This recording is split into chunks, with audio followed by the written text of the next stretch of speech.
Hey guys, welcome to my channel. I'm Greg. I'm going to go over Bitcoin, the cryptocurrency market, and some interest rates. Once again, I'm going to use a couple pieces of data that I doing some research on the internet just for you guys to show you what's possibly going to be going on in 2023 according to the markets and according to BlackRock. And I'd be willing to say BlackRock's probably really has more of an idea what's going on. Same thing with the markets. I think they're going to be correct more than anything. So we're going over Bitcoin. And the other thing that I wanted to say too, I made a couple like little hint warnings type things in my other videos, guys. So I know very few of you watch this channel. I know the ones that do watch my channel, you guys are hardcore, real true crypto traders or type of people. You're in the hardcore group if you're watching my videos, in my opinion. So that's how I'm going to look at that. All right. So that's a compliment. That's not negative. As a compliment. So here's the deal. Bitcoin is in this descending wedge, and the warning, the little hint that I gave is that be prepared for some little bit of arduous pain, and it's just gonna like not really move much, not do anything. That's gonna be the issue from here on out. But the box that I have right here is still kind of the area, top end area, box area that I'm looking at. The other thing too that I wanted to relay to those that are watching my channel here on YouTube is we are in a trader's market, guys. My position holding right now on everything, I would say that I'm 98% stables and cash. Okay. I mentioned that before. I guess I should probably say that more often. So that basically means, you just if somebody's bearish or bullish, you just say, okay, well, where are your holdings right now? Like you can say, and you got to do this everyday average people. Institutions are different because they need like maybe a board to make a decision to sell something or buy something as an example. But the deal is with this is that even though I'm looking for long opportunities based on my position holding, I'm bearish, right? Because if I was bullish, I'd have a lot more money within the market, right? If you think about that, like that way. So short term, I'm definitely bearish, but I'm looking for something to come down somewhere in an area of the box, plus or minus a little bit higher up here, possibly, or even maybe a little bit lower, guys.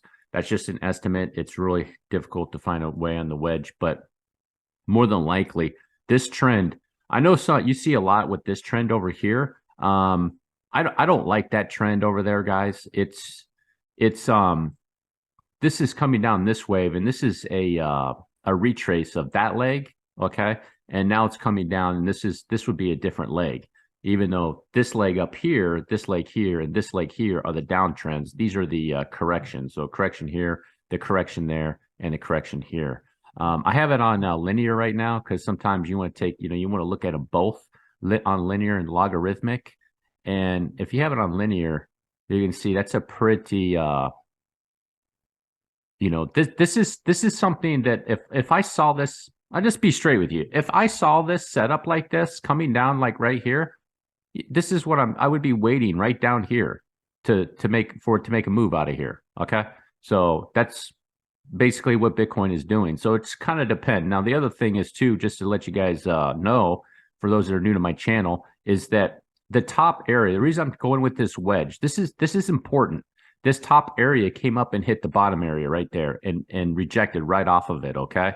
So that's usually a feature of a wedge, okay? They come down in 5 waves. I'll bust this out for you real quick. So you got 1, and it comes up into a 2, right? And then the 3 comes down, okay? So you got a 3. So what makes it a wedge? The 4 comes up to touch the 1, usually. It can go into the 1, to touch the 1. Technically, according to the rules, if it doesn't touch the 1, it's not really a wedge. It's just a regular impulse. But usually it's like that, and it comes down into a 5. So you can see that 4th wave, just like right here. So you take that, I can put it kind of like that, right? And then stick this over here. Here's the 4. Here's the 1. You put it here, probably more like something like that, okay? And then something like so, okay, is the wedge. Now, the other thing is, too, the feature of the wedge is that if it's coming down into, this would be a contracting wedge. This leg technically needs to be shorter than this leg and also that leg, technically, if you want to look at that. But I just let things play out. So that's how I'm looking at it with Bitcoin, guys. And then looking at it on a weekly chart and everything right here is that it's definitely slowing up in momentum down in this area, guys. So I'm expecting right now a bounce. Okay. Is it going to go bullish? Don't know, but I'm just planning for a bounce. Either way, let me put it on logarithmic for you. Either way, if you're down here, you need to play this for a bounce, okay, in this area, in my opinion. So if you have whether what kind of bounce is going to be going on or what kind of moves going to be going on with Bitcoin or anything in the cryptocurrency market, it's going to be vitally important to play this for a bounce because, you know, let's just say as an example, it's going to bust up to 25, back up to 25. What is that? 29K. Okay. It's going to do a bounce and then it's going to do another correction, probably all the way back down to where it is.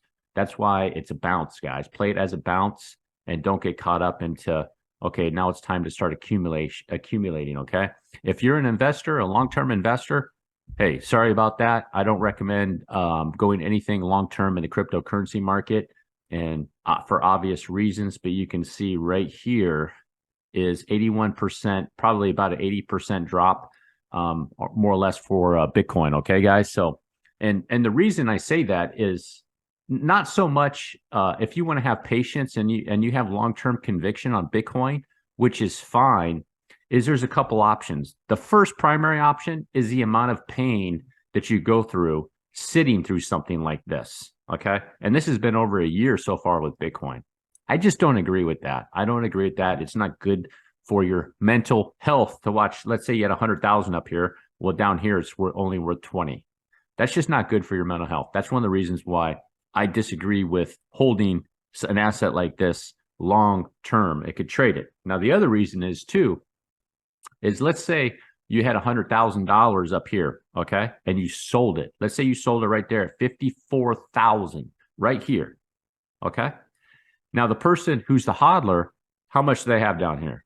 They have, let's say 20,000, but you could take your 100,000 and you can buy 5 times. What would that be? You can get how many? 100,000. Yeah, you could get 5 Bitcoin down here. And the other person has 20K. So you can see the difference right there. And in the strategy, okay. And I know there's counter arguments to it. What about taxes, Greg? Hey, the way I look at it, 60% of something is better than of nothing, you know. And the fact is, if you're making gains, you know, you're paying taxes. That means you're making gains, and then you're not going through this painful area right here. Even in this little bit of area, guys, right here, this little bit right here, it will be painful for somebody who had a bag up here that was worth $100,000. Now they're down here to say, let's say 23 or something. Now they got to watch it drag down for the next 30, 60 days, back down to say $20,000 on their price, not the Bitcoin price, but the Bitcoin. Okay. So I know a lot of people like to go in, you know, 1 Bitcoin equals 1 Bitcoin. Hey, that's great. But when I got to pay my bills or I want to buy a house or I want to go buy a car, I have to pay for dinner. They're not at, they want dollars and not Bitcoin. Okay. So out in the real world, $1 equals $1. And that's what we pay with it for. So, you know, it sounds cool. Oh, 1 Bitcoin equals 1 Bitcoin. Maybe in the future that will work out. I have a little bit of Bitcoin that I do hold. Not a lot, guys. Very little amount I put away just in case this whole thing. And I do hope it works. You know, this Bitcoin's the amount, you know, the not the inflation of Bitcoin, but what am I saying I'm talking about here? The limited supply of Bitcoin. So, limited supply. They're supposed to do a moonshot sometime into the future. They were planning for it, limited supply of Bitcoin, and then all the governments are going to want it. We're all going to be living in the moonshot of all moonshots at some point, right? So we shall see. I hope it does happen, guys. I'm very optimistic on the disruptive technology of cryptocurrency. Not only Bitcoin is going to be as a commodity. Litecoin's going to be a commodity, if you can believe it. And it looks like Ethereum's probably going to be a commodity, which is going to be really, really good for Ethereum if that happens. But it's the technology. It's the technology on the chain, the blockchain technology that it's software, basically, that's going to be coming out. You know, like back when the internet, I was around when the internet 93. Remember, a computer came out. I think I hooked up to the internet 95. Something like that, maybe 96, something right around there. You know, it was all dial up, you know, making those noises and stuff. And, you know, you had to watch like You think, anything slow now, it's like super fast. You watch the screen just slowly, one piece shows up, another piece shows up, and, about 45 seconds later, you might have the full screen. Then little pieces, other parts of it show up nice and slow. That's the way I look at this blockchain technology. We're early in it. So, all right. So I went off on that rant, guys. Back down here, just be patient. Like I said, time area, January, end of January, maybe get beginning of February for something in this area. Now, let's go over to the Fed here at Fed Watch on CME Group. And this is the February meeting. Target rate probabilities for 1 February 2023. Okay. So 450 to 475. So now the target rate is they're looking for a 25 basis point. So the Fed funds rate is at 4.33, 425 to 450. So the market is saying interest rate hike of 25 basis points. And then 30% of the market is saying 50 points, 50 basis points. Okay. So now let's take a look at March. 475, 500. You see it's the same. So the market is saying a pause. So the market is saying one more rate hike in February, and then the pause is in March. That's what the market is saying. So then we can check out, let's see what May says.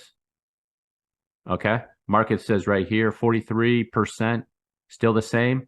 And 37.8% is saying a little bit of a boost right there. Okay.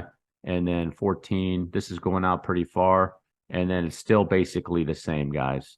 So the market, so you can see the market is foreshadowing, looking forward right now that the Fed is going to do a pause, guys. And that's when the markets are going to be able to go up even more. So with Bitcoin, I think is what's going to happen. And then I have this from BlackRock. This is from BlackRock. Old playbook expectations, Fed policy rate expectations, March 23, September 26. And here's what they said.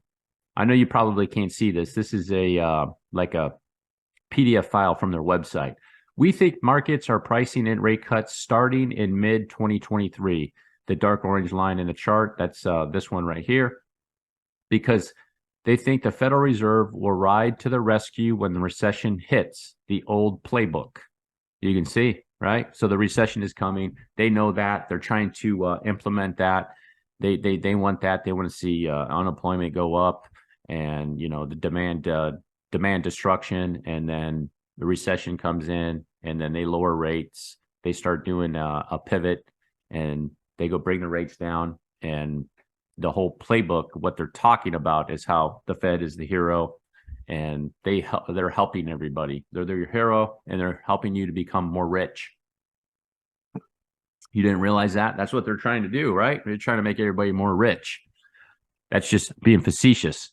So you could see it's the same thing. They're saying mid-2023. They're saying rate cuts starting mid-2023, guys. So before there's a cut, there's a pause. So second quarter 2023, there will be a pause, and makes sense to me with Bitcoin coming down to this area, finally finishing up, and then finally getting out of there into a move. The only thing is that, like, how long is it going to hang down here? Is it going to be a dynamic move, just rip out of there, or is it going to be one of these slow drag type of things? We'll have to see what the market is going to give us. If you made it all the way to the end, do me a huge favor, drop a like, hit the subscribe button. Peace.